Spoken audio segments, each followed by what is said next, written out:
कक्षा में आज हम पढ़ेंगे क्रिया के बारे में, उसकी परिभाषा और उसके भेदों को समझेंगे। तो क्रिया का अर्थ क्या है? इसका अर्थ है करना, जैसे खाना, पढ़ना, सोना, रोना, जाना और बात करना। तो ये सब क्या है? क्रिया शब्द। क्रिया किसे कहते हैं, इसकी परिभाषा से समझते हैं। क्रिया का एक अर्थ होता है करना। जिन पदों से हमें ये पता चलता है कि कार्य हो रहा है या किया जा रहा है, जैसे सोना, खाना, पढ़ना। तो क्रिया के बिना कोई भी वाक्य पूरा नहीं होता। क्रिया वाक्य के अंत में आती है और क्रिया भी विकारी है। जैसे संज्ञा, सर्वनाम और विशेषण विकारी शब्द हैं, परिवर्तन होता है उनमें, ऐसे क्रिया में भी परिवर्तन होता है। लिंग, वचन, कारक के अनुसार ये भी बदलती है, तो क्रिया भी विकारी है। अब आप इन शब्दों को देखिए। मालिन फूल चुन रही है, लड़का पढ़ रहा है, बंदर उछल रहा है। तो चुन रही है, पढ़ रहा है, उछल रहा है, ये सब किसके बारे में बता रहे हैं? किसी काम के बारे में बता रहे हैं। वाक्य के अंत में आए ये पद किसी कार्य का होना, किसी काम का करना बता रहे हैं। तो ये सभी क्रिया शब्द हैं। तो क्रिया हमें कार्य का करना बताती है। इसका महत्व क्या है, ये बनती कैसे है?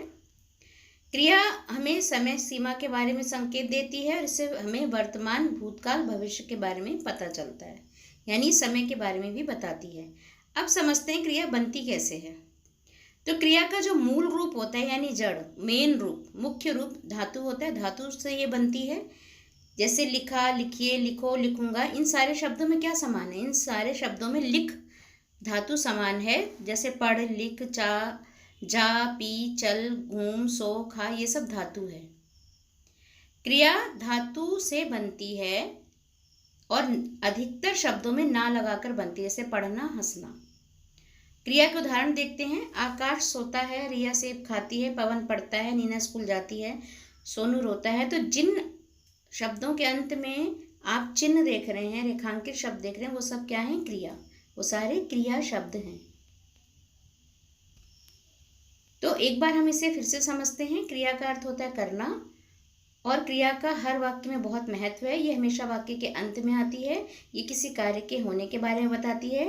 क्रिया धातु से बनती है और क्रिया से हमें किसी भी समय यानी काल के बारे में पता चलता है और ये लिंग, वचन के बारे में भी बताती है और इसमें परिवर्तन होता है। ये विकारी है। लिंग, वचन, कारक के अनुसार ये इसमें परिवर्तन होता है, तो ये भी एक विकारी है। अब आगे पढ़ते हैं। कर्ता किसे कहते हैं? इसका क्रिया से क्या संबंध है? तो रोहन आज अपनी नानी के घर जाएगा, इसमें किसकी बात हो रही है? रोहन की। कौन जाएगा? रोहन। तो इस वाक्य में सारा काम कौन कर रहा है? रोहन। तो जिस वाक्य में कार्य जिसके द्वारा होता है, जिसके द्वारा पूरा हो रहा है, उसे हम कर्ता बोलते हैं। तो कर्ता अगर पुल्लिंग है तो क्रिया भी पुल्लिंग होगी, कर्ता स्त्रीलिंग है तो क्रिया भी स्त्रीलिंग होगी। तो वाक्य में कर्ता का बहुत महत्व होता है और कर्ता और क्रिया का आपस में हमेशा एक संबंध होता है। तो कर्ता का अर्थ होता है वाक्य में काम करने वाला। तो आप समझ गए होंगे कर्ता किसे कहते हैं। इसे हम वाक्य से समझते हैं। रमेश आज जल्दी सो गया, रानी बाजार गई है, गोपाल बीमार है, पवन विद्यालय जा रहा है। तो रमेश, रानी, गोपाल, पवन सब क्या है? कर्ता हैं और क्रिया क्या है? सो गया, गई है, बीमार है, जा रहा है। तो ये सब क्या है? क्रिया। तो आप कर्ता और क्रिया समझ गए होंगे। कर्ता यानी वाक्य में करने वाला और क्रिया यानी जो काम के बारे में बताए, यानी करना, जो करने के बारे में बताए। तो कर्ता और क्रिया आप समझ गए होंगे। क्रिया शब्दों पर लिंग और वचन का प्रभाव कैसे पड़ता है और इसके द्वारा हम संज्ञा, सर्वनाम का लिंग कैसे पहचानते हैं, ये भी देखिए।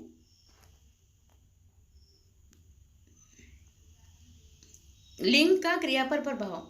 कर्ता या संज्ञा यदि स्त्रीलिंग है तो क्रिया उसी अनुसार होगी।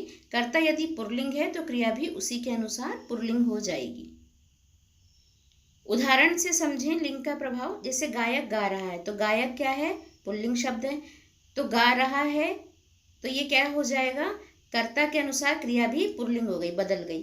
गायिका गा रही है, स्त्रीलिंग है गायिका, तो क्रिया भी कर्ता के अनुसार स्त्रीलिंग हो गई, क्योंकि कर्ता स्त्रीलिंग है तो क्रिया भी स्त्रीलिंग, कर्ता पुल्लिंग है तो क्रिया भी पुल्लिंग। तो ये आप किसी का भी अगर पूछा जाए कि कर्ता का लिंग क्या है, तो आप क्रिया के अनुसार उसका लिंग बता सकते हैं। वचन का प्रभाव, क्रिया शब्द वचन से भी प्रभावित होते हैं।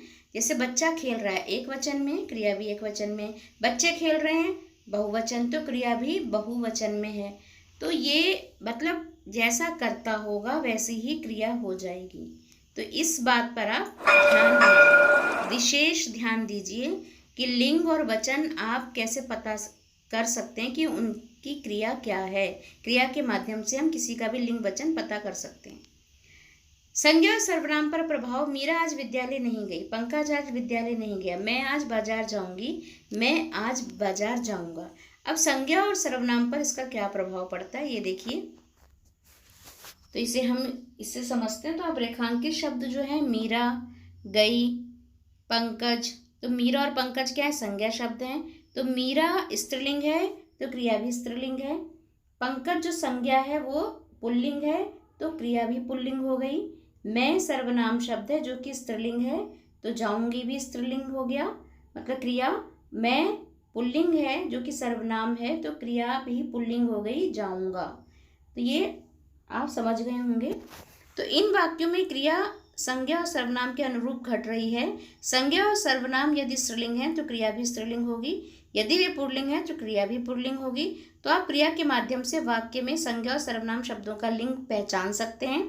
जैसे तीसरे वाक्य में मैं सर्वनाम शब्द का लिंग स्त्रीलिंग है, तो आप वाक्य बनाकर देखेंगे, वाक्य के अंत में जो क्रिया आएगी वही संज्ञा और सर्वनाम का लिंग होगा।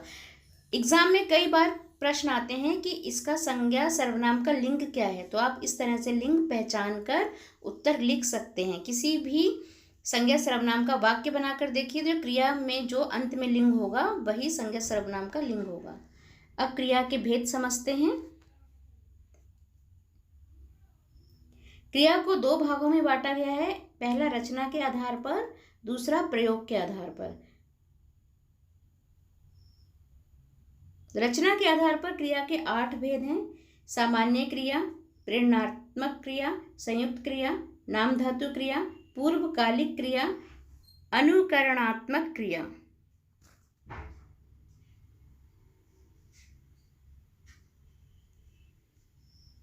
प्रयोग के आधार पर क्रिया के 2 भेद हैं, अकर्मक क्रिया और सकर्मक क्रिया।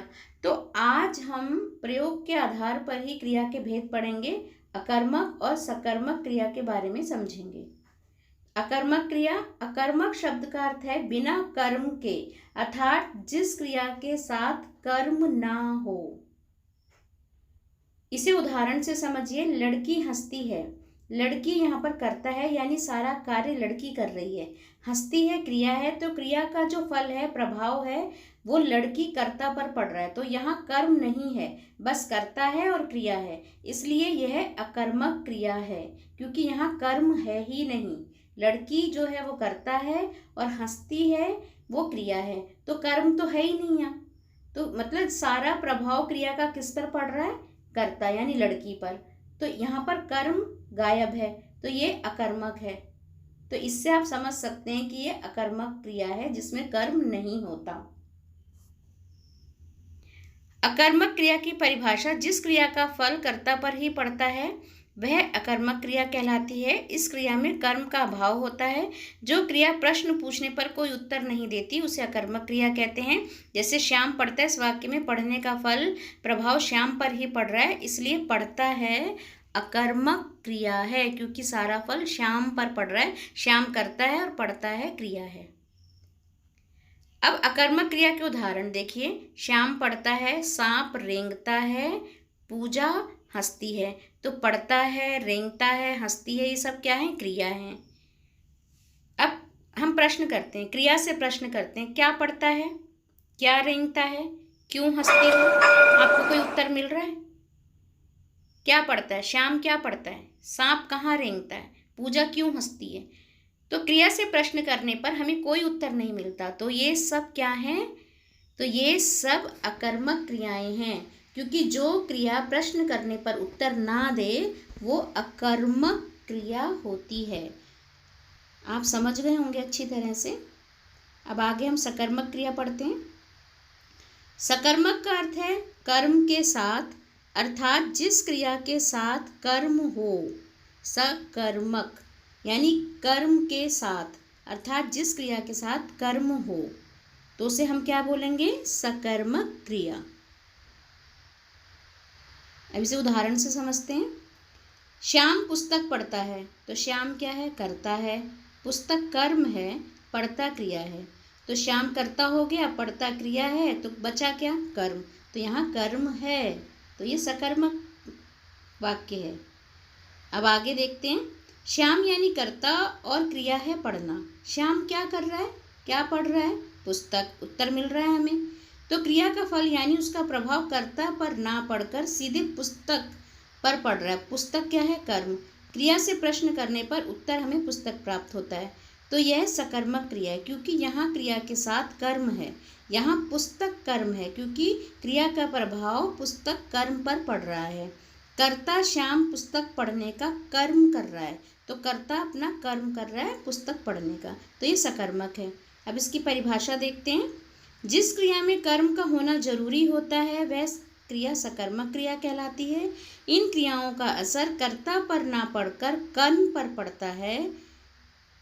सकर्मक अर्थात कर्म के साथ, मतलब जो कर्म के साथ आई हो, जहाँ पर कर्म होना निश्चित है, जो क्रिया कर्म के बारे में संकेत करती है और उसका सारा प्रभाव, सारा असर, सारा फल कर्म पर पड़ता है, वहाँ सकर्मक क्रिया होती है। तो सकर्मक क्रिया के उदाहरण देख लीजिए। हरीश फुटबॉल खेलता है, मनीषा खाना पकाती है, राहुल पतंग उड़ाता है। तो खेलता है, पकाती है, उड़ाता है, ये सब क्रिया है, वाक्य के अंत में आ रही है। अब इसे आगे देखते हैं, इससे प्रश्न करते हैं। तो हरीश क्या खेलता है, मनीषा क्या पकाती है, राहुल क्या उड़ाता है। हरीश क्या खेलता है? फुटबॉल। मनीषा क्या पकाती है? खाना। राहुल क्या उड़ाता है? पतंग। तो यहाँ ये हमें उत्तर मिल रहे हैं। यहाँ प्रश्न करने पर हमें उत्तर मिलता है। तो यहाँ क्रिया के साथ क्या आया है? कर्म। कर्ता यहाँ कर्म कर रहा है, तो यहाँ सकर्मक क्रिया है, क्योंकि क्रिया का सारा प्रभाव, सारा फल किस पे पड़ रहा है? फुटबॉल कर्म, खाना कर्म, पतंग कर्म पर, तो यहाँ सकर्मक क्रिया है। अब ये पाठ समाप्त होता है। मुझे उम्मीद है आपको ये पाठ अच्छी तरह से समझ में आ गया होगा। अगर नहीं समझ में आया तो आप कमेंट ज़रूर लिखिएगा। और आप सबका धन्यवाद। मेरे चैनल को लाइक करिए, शेयर करिए, सब्सक्राइब प्लीज़ ज़रूर करिए। प्लीज़ सब्सक्राइब ज़रूर करिएगा।